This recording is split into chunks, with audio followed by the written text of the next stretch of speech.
Dear student, welcome to our 10th and 11th lectures of our module Introduction to Economics. We'll talk about the greatest or the great economic problems, which are the inflation and unemployment.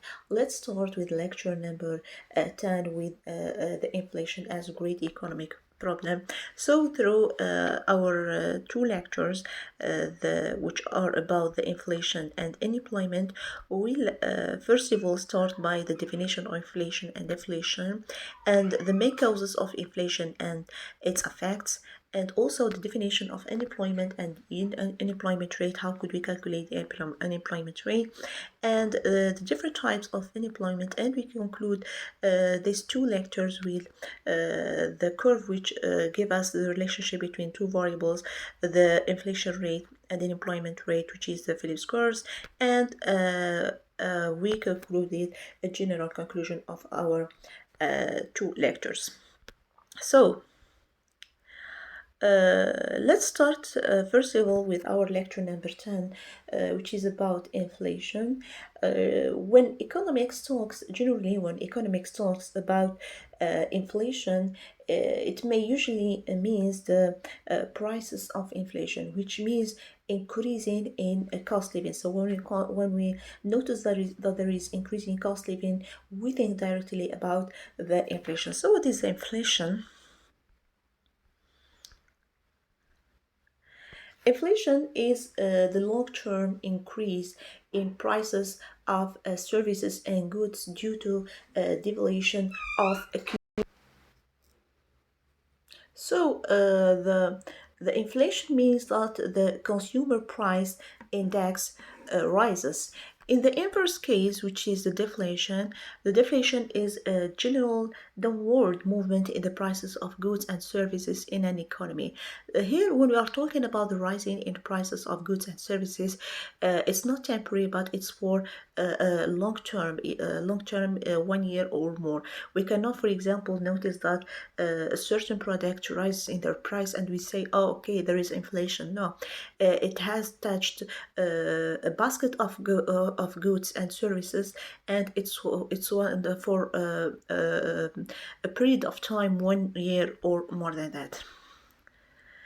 Here, through this figure, we try to distinguish between inflation and deflation and derive the common points between both of them.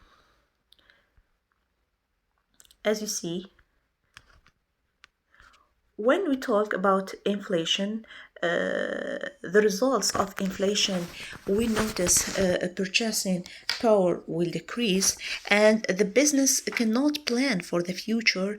Also, the cost of doing business will increase. The consumer spend rather than save, and people may use their saving to purchase jewelry, art, of other collectible that may retain their value in an inflationary period rather than place saving in bank, because even the rate interest will not have the same or will lose its value. Also, of course, the prices will increase and people don't save. What about the deflation? The purchasing power will increase and the business don't generate enough revenue to pay worker. The business, because here we can say also that the business cannot plan for the future and consumer postpone spending. For example, if we say in the context of the inflation, when we talk about inflation, there is always a winner and there is a loser. So when you talk about the losing out from inflation, it's especially about people with savings and fixed income. In the other hand, if you take a big loan, it will be easy to repay since the money you need to give back has decreased in value over time. So here, the common point between inflation and deflation, as you see the interaction between these two circles, we for both of them the price level will change, will increase in the case of inflation and decrease in the case of deflation. Also, we notice a price instability. Also, we will have a difficult to make financial decision for future spending, and it will affect spending behavior and creates winner and loser for both of them. So even the deflation is also a big problem because people will postpone their purchases as they wait for prices to fall further.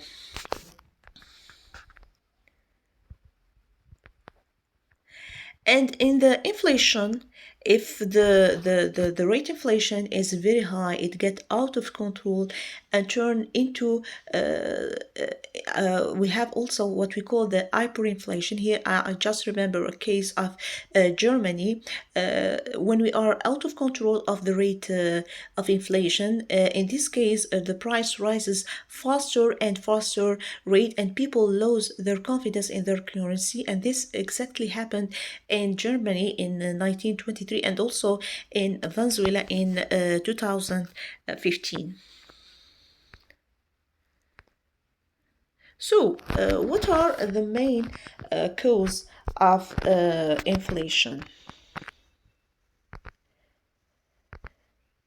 So, the first one, we can talk about the changes in aggregate demand, and here change in the total amount of spending by individual and business through the economy. That's why demand will pull inflation. So when aggregate demand increase faster than economy can produce the good, and it is the main cause inflation is when supply of money grows faster than the real output of economy.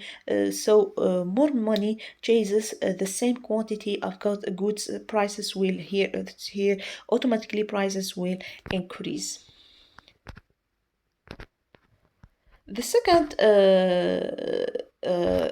part, it's when we can notice changes in aggregate supply. So here we will notice changes in the total amount of goods and services produced throughout the economy, which means when producers rise prices to cover higher resources costs, producers must rise prices in order to cover their higher costs. If they do not do this, then the profit are reduces or even it will be eliminated. So you should be careful not to rise prices too high. So it need to rise the prices of this product due to the rise of the cost in order to get a profit, and it will not be eliminated. There is another, we cannot neglect another factor, which is when we are talking about supply here, there is another cause, which is supply shock. For example, when oil prices rose quickly in 1973, at that time, everything became expensive, and so many products use oil, and it's case of the product which use oil as an input here. When we are talking, because oil is raw materials, it is a cost. So the rises in when the prices of the oil rise, automatically all product which use this material will rise again. So it happened in 1973. The second factor, or the second cause of the inflation, which is the growth of the money supply. So as more dinar enter the money supply in the country, the value of the dinar or its purchasing power, the amount it can buy, so it's less. So to keep prices stable, so the money supply should increase at the same rate at the economy. Because we talk about inflation as a big or great problem, so for sure it has certain facts, which are inflation causes change in the purchasing power and the value of real wage and the interest rates and saving and investment and the production cost. So how could inflation affect all this variable. What about the purchasing power? When we are in a situation of inflation, the purchasing power will decrease, and also the value of the real wage will increase too.